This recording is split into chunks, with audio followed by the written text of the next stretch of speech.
Dona Carmen chorava sozinha na cozinha quando ouviu o som da chave girando na porta.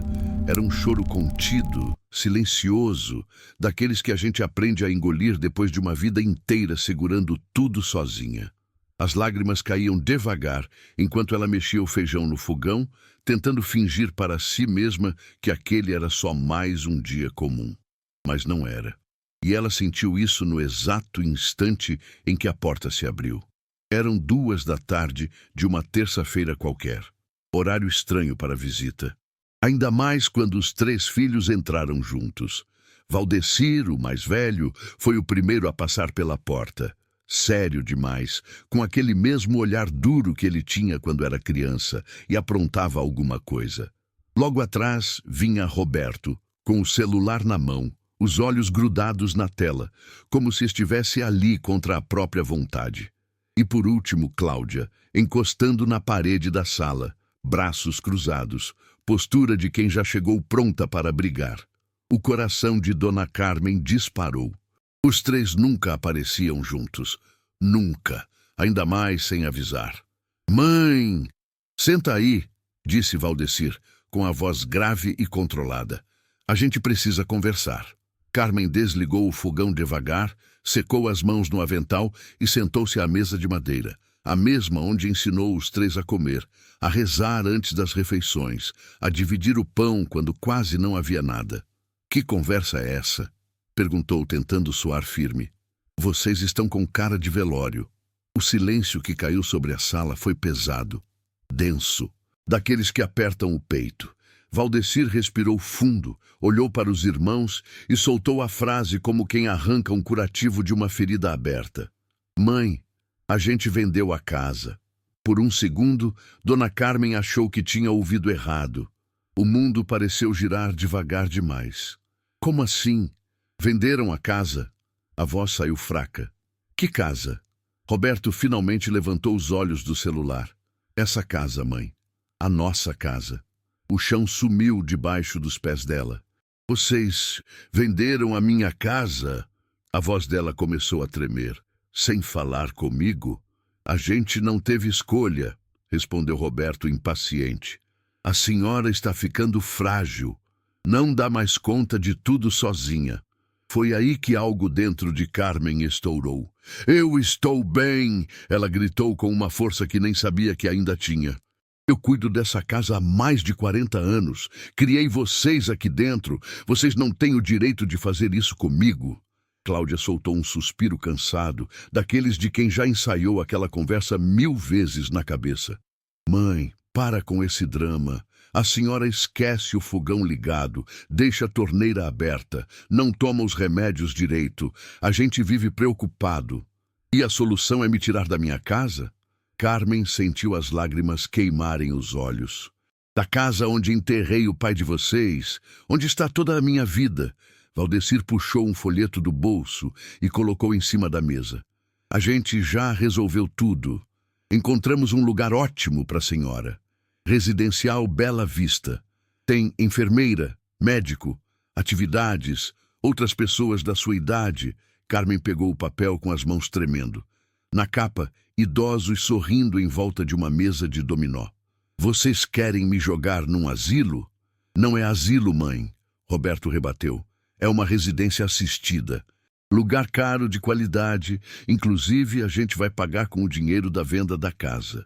"Todo o dinheiro?" ela perguntou, sentindo o coração afundar. Cláudia desviou o olhar. "Bom, não todo. Vai sobrar uma parte para a gente dividir. Cada um tem sua família, seus gastos." Foi nesse momento que Dona Carmen entendeu tudo. Não era preocupação, não era cuidado, era conveniência. Ela olhou para os 3 filhos como se estivesse vendo estranhos.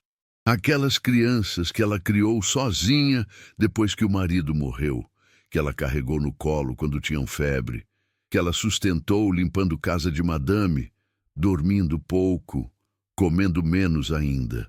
"Vocês lembram?" A voz saiu quebrada. "Quando eu trabalhava em 3 casas para pagar as coisas de vocês? Quando o Roberto ficou internado com pneumonia e eu dormi 15 dias numa cadeira de hospital? Mãe, não começa..." Valdecir tentou interromper. E quando vendi minhas joias de casamento para Cláudia fazer faculdade? Ela continuou. E quando você, Valdecir, perdeu o emprego e veio morar aqui com sua família por quase um ano? A gente lembra, mãe, disse Cláudia, impaciente. Mas isso não muda o fato de que a senhora dá trabalho agora. Trabalho. A palavra caiu como uma facada. Então eu virei trabalho. Carmen sussurrou. Para a mãe de vocês não tem tempo. Foi nesse exato instante que a campainha tocou. Os quatro se olharam surpresos. Eu atendo, disse Roberto se levantando. Poucos segundos depois, um homem bem vestido apareceu na sala, com uma pasta de couro na mão. Dona Carmen Ferreira? Perguntou educadamente. Sou o doutor Mauro, advogado. Preciso falar com a senhora sobre uma herança. O coração dela disparou. Herança? Carmen perguntou confusa. Que herança? A senhora é sobrinha de Lindomar Tavares? O nome ecoou como um trovão na memória dela. Meu tio Lindomar, murmurou. Faz mais de 10 anos que ele morreu. Exatamente, confirmou o advogado. Ele deixou uma propriedade em seu nome, uma casa na cidade de Pedra Branca. Os 3 filhos, que até então pareciam entediados, se endireitaram na mesma hora. Que tipo de casa? Valdecir perguntou rápido demais. O advogado consultou os papéis. Uma residência simples, antiga, construída de barro, região bem rural. Comercialmente não vale muito, mas a documentação está toda regular. Casa de barro? Cláudia torceu o nariz. No meio do nada? Isso não serve para nada. Melhor nem aceitar, mãe, disse Roberto. Só vai dar dor de cabeça. Valdecir cruzou os braços. Doutor, nossa mãe vai se mudar para uma residência assistida. Ela não tem condição de cuidar de nada disso. A gente recusa a herança. Não, disse Carmen. A palavra saiu firme, diferente. Como é? Cláudia perguntou. Vocês podem recusar por vocês. Carmen continuou, se levantando devagar. Mas eu aceito. Mãe, não seja teimosa, Cláudia reclamou. O que a senhora vai fazer com uma casa velha de barro? Carmen respirou fundo. Olhou para os filhos, depois para o advogado, depois para as próprias mãos, calejadas de uma vida inteira de trabalho. Eu vou morar nela. O silêncio foi absoluto. A senhora enlouqueceu? Valdecir explodiu. Morar sozinha no interior nessa idade? Sozinha não, Carmen respondeu, com uma dignidade que nenhum deles reconhecia mais. Sem vocês, que é bem diferente. E naquele instante, sem saber, Dona Carmen dava o primeiro passo para a maior reviravolta da sua vida. Dona Carmen assinou os papéis com a mão firme, mas por dentro o coração parecia um tambor descompassado. Cada assinatura era como fechar uma porta e abrir outra que ela ainda não conseguia enxergar direito. Os 3 filhos observavam em silêncio. Não havia orgulho, nem apoio. Apenas impaciência. Pronto, disse o advogado, guardando os documentos. A casa em Pedra Branca agora é oficialmente da senhora. Ótimo, respondeu Carmen, sem olhar para os filhos. Me dá tempo suficiente para fazer minhas malas. Valdecir soltou um riso curto, carregado de ironia. Quando a senhora cansar de brincar de pioneira, a gente conversa de novo.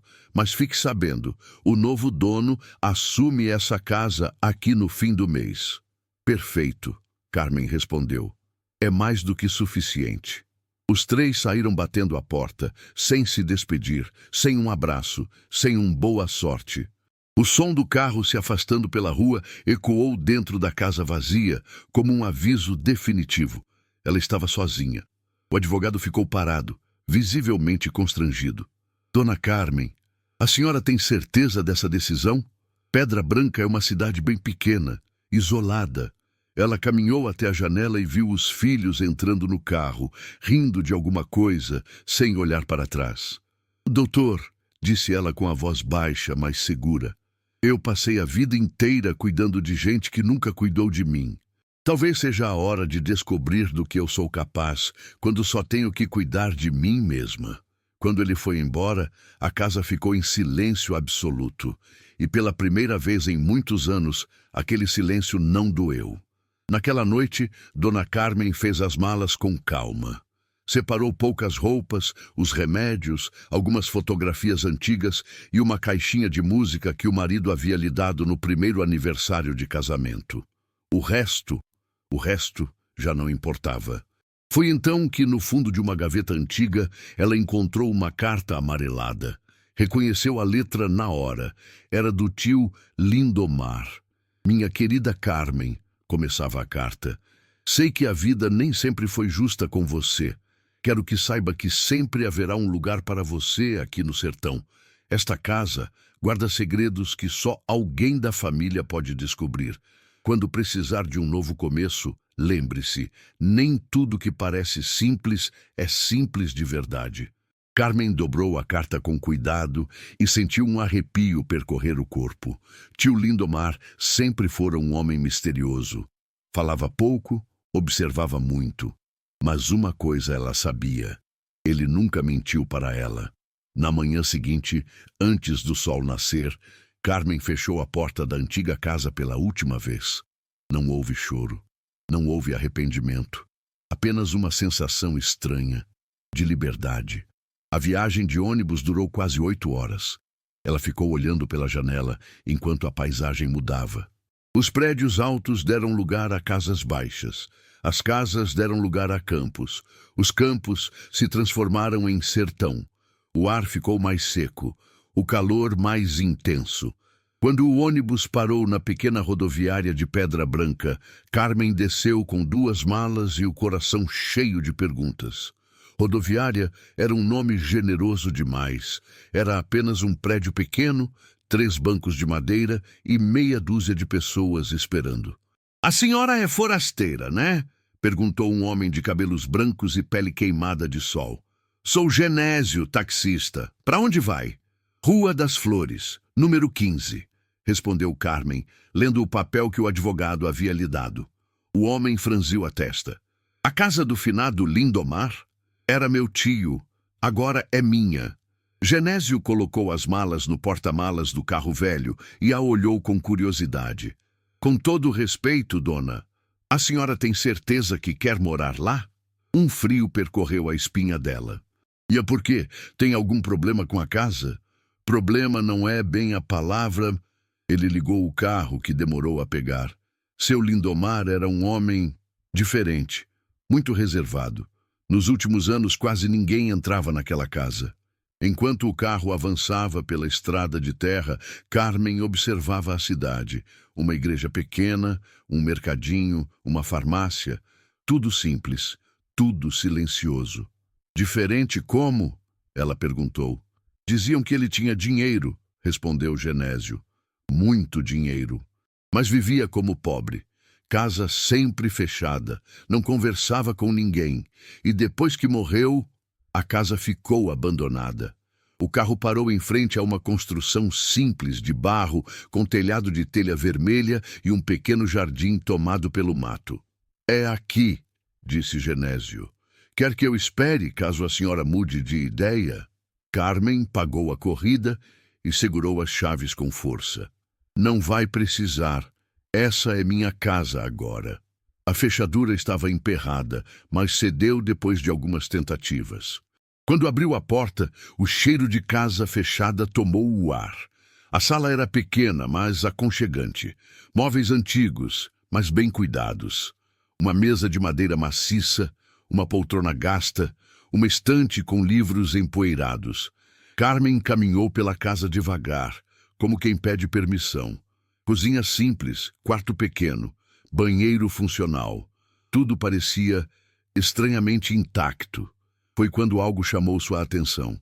A parede que separava a sala do quarto tinha uma coloração diferente, um tom mais escuro. E quando ela encostou a mão, sentiu um frio incomum. "Que coisa esquisita", murmurou. Antes que pudesse pensar melhor, ouviu uma batida na porta. Era uma mulher de meia idade, com um prato coberto nas mãos. "Boa tarde. Sou Neuza, sua vizinha. Soube que a senhora chegou hoje. Trouxe um ensopado para não ter que cozinhar no primeiro dia." O gesto simples fez os olhos de Carmen se encherem de lágrimas. "Muito obrigada." Entre, por favor. Neuza entrou curiosa. Faz tanto tempo que ninguém entra nessa casa, disse olhando ao redor. Seu tio fez uma reforma grande aqui, sabia? Reforma? Carmen perguntou, sentindo um arrepio. Mexeu nas paredes internas, trabalhava de noite, barulho de martelo, serra. Depois disso, ficou ainda mais fechado. Neuza baixou a voz. Dona Carmen, seu tio tinha dinheiro, muito dinheiro, e ninguém nunca soube de onde vinha. Quando a vizinha foi embora, a casa ficou novamente em silêncio. Carmen voltou até a parede estranha e passou a mão devagar pela superfície fria. Algo estava errado ali. Naquela noite, enquanto esquentava o ensopado, ouviu o primeiro barulho, baixinho, como se algo estivesse se movendo dentro da parede. Ela parou, segurando a respiração. Deve ser rato, sussurrou, mas o barulho voltou, mais forte, arranhando. Carmen desligou o fogão e encostou o ouvido na parede. Não era rato, era grande demais. Ela pegou a lanterna, iluminou a parede e bateu com os nós dos dedos. Parte dela soava oca. Meu Deus! Sussurrou. O que você escondeu aqui, tio Lindomar? Naquela noite, Dona Carmen quase não dormiu. E, sem saber, estava prestes a descobrir que aquela casa de barro, que ninguém quis, guardava um segredo capaz de mudar tudo. Dona Carmen acordou antes do sol nascer, com o coração acelerado e a sensação estranha de que a casa estava viva. A noite tinha sido mal dormida. Sempre que fechava os olhos, os barulhos voltavam à memória. Arranhões, estalos, como se algo estivesse preso do outro lado da parede, esperando o momento certo para se revelar. Ela se levantou devagar, fez um café forte e sentou-se à mesa de madeira que fora do tio Lindomar. Enquanto bebia, seus olhos percorriam a sala, atentos a qualquer detalhe fora do lugar. Foi então que percebeu algo estranho.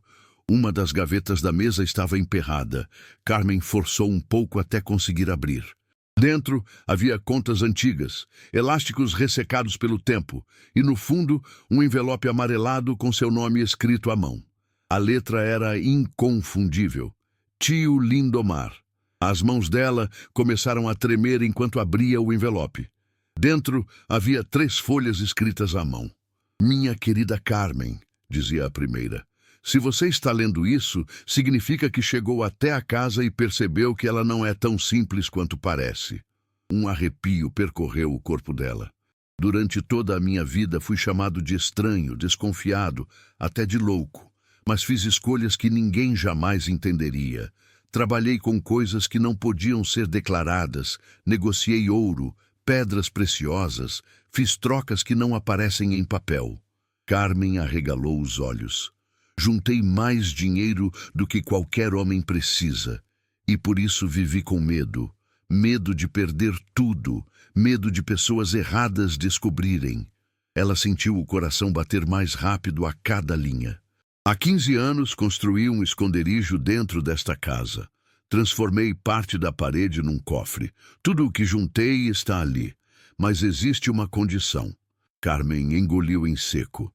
O tesouro só deve ser aberto quando você realmente precisar. Quando a vida tiver tirado tudo de você.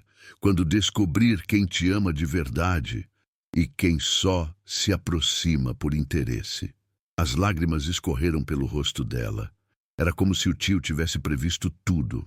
A segunda folha era um desenho simples da casa, mostrando exatamente a parede falsa e 3 pontos específicos que precisavam ser pressionados numa sequência correta. A terceira folha trazia a despedida. Você sempre foi a filha que eu nunca tive. Use isso com sabedoria. E lembre-se, família de verdade não é a que nasce com a gente, é a que escolhe ficar. Carmen dobrou as cartas e as apertou contra o peito. Ela havia perdido a casa, o respeito dos filhos, a vida que conhecia. Se isso não era não ter mais nada a perder, o que seria? Respirou fundo e foi até o quarto. Empurrou o guarda-roupa pesado com esforço, revelando o contorno quase invisível de uma porta selada na parede. Seguindo o mapa, pressionou o primeiro ponto perto do teto. Um clique baixo ecoou. O segundo ponto à altura dos olhos. Outro clique. O terceiro, perto do chão. A parede se moveu, devagar, silenciosa, revelando uma abertura escura. Carmen levou a lanterna até o interior e sentiu as pernas fraquejarem. Prateleiras, dezenas delas. Potes de barro, caixas de madeira, sacos de tecido. Ela abriu o primeiro pote. Moedas de ouro, brilhando como se tivessem sido guardadas ontem. O segundo, mais moedas. O terceiro, pedras coloridas que refletiam a luz como estrelas. Ela abriu uma caixa de madeira e quase caiu sentada. Colares, anéis, pulseiras, rubis enormes, esmeraldas intensas, diamantes que pareciam pequenos sóis. Horas se passaram sem que ela percebesse. No fundo do esconderijo, um envelope diferente. Dentro, um laudo de avaliação. Valor parcial avaliado, 8.500 mil reais. Parcial. Aquilo não era nem um terço do que estava ali. Carmen sentou no chão e começou a chorar. Não de tristeza, mas de alívio. Pela primeira vez desde que os filhos a descartaram, ela não estava indefesa. Foi nesse momento que o celular tocou. Era Cláudia. Mãe, como está aí no fim do mundo? A voz vinha carregada de impaciência. O Roberto está com problemas financeiros e precisa da sua ajuda. Carmen olhou ao redor. Ouro, joias, liberdade. Quanto ele precisa? Perguntou calma. 15 mil. Urgente. Ela respirou fundo. Não vou dar. Como assim? Cláudia explodiu. Ele é seu filho. Exatamente, Carmen respondeu. E um filho adulto precisa aprender a se virar. A senhora enlouqueceu. A gente vai aí buscar a senhora à força. Carmen desligou, guardou o celular, fechou o esconderijo. Naquele instante, ela entendeu a maior lição da vida. Os filhos nunca a viram como pessoa, apenas como recurso. E isso nunca mais se repetiria. Pela primeira vez, Dona Carmen era livre. Se inscreva agora no canal Morada das Histórias. Aqui você encontra histórias profundas, emocionantes e transformadoras que mostram recomeços, justiça e superação. Ao se inscrever, você não perde nenhuma narrativa que toca a alma e faz refletir sobre a vida.